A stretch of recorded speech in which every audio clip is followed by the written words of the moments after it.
రోజా మళ్ళీ టీవీ9కి ఇంటర్వ్యూ ఇచ్చిందట. ఇంటర్వ్యూలో ఏం చెప్తుందంటే, ఇంటర్వ్యూ ప్రోమో కూడా రిలీజ్ చేయలేదు, షార్ట్ వీడియో రిలీజ్ చేసినారు.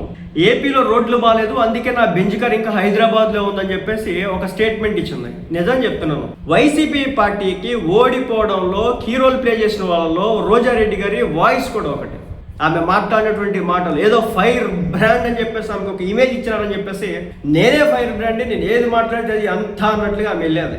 ఆ మాట ఎఫెక్ట్ ఎంత పడిందో జగన్మోహన్ రెడ్డి గారికి ఈ రోజు కూడా అర్థం కాల, వైసీపీ వాళ్ళకి అసలుకి అర్థం కాల. ఎందుకంటే బెంచ్ కార్ కొనుక్కుందంట, వైసీపీ వాళ్ళ గవర్నమెంట్లో ఉన్నప్పుడే కొనుక్కుందట, కానీ ఇప్పటికీ కూడా హైదరాబాద్లో తిప్పుతుందట.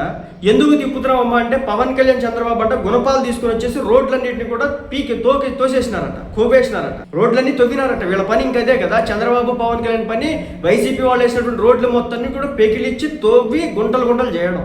ఇది ఏం దరిద్రం, భావదారిద్ర్యం. రెండు, వీళ్ళు కూటమిలోకి వచ్చిన తర్వాత అసలుకి రోడ్లే వేయలేదంట. నాకు తెలిసి రోజారెడ్డి గారు ఓడిపోయిన తర్వాత ఆంధ్రాలో అడుగు పెట్టే ఉండరు, ఆంధ్ర రోడ్ల మీద తిరిగి ఉండరు.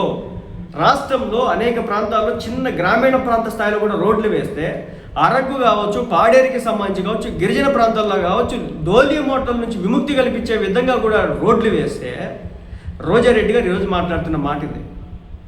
నిజంగా చంద్రబాబు నాయుడు పవన్ కళ్యాణ్ పొరుగు పార్లు పెట్టుకుని తవ్వితే కనుక ఆంధ్రాలో ఉన్నటువంటి రోడ్లన్నింటినీ 2 సంవత్సరాలు తవ్వేసినారా? వాళ్ళు వేసినటువంటి రోడ్డు, జగన్మోహన్ రెడ్డి గారు వేసినటువంటి రోడ్లు 5 సంవత్సరాలు కూడా మన్నికి లేదా?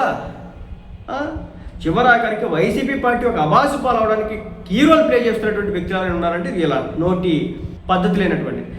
ఈ ఆస్థాన జర్నలిస్ట్ ఒకడు ఉన్నాడు, ఆ మహానుభావుడు కూడా చెప్తున్నాడు, వైసీపీ వాళ్ళకి నోటి శుద్ధి లేకపోవడం కారణంగానే అన్ని దరిద్రమైన సీట్లు వచ్చినాయి.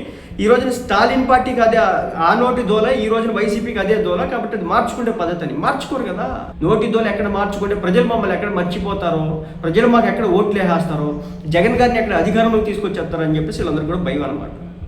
మీరు ఎట్లాగే మాట్లాడాలా, ప్రజలు అట్లాగే చేయాలి.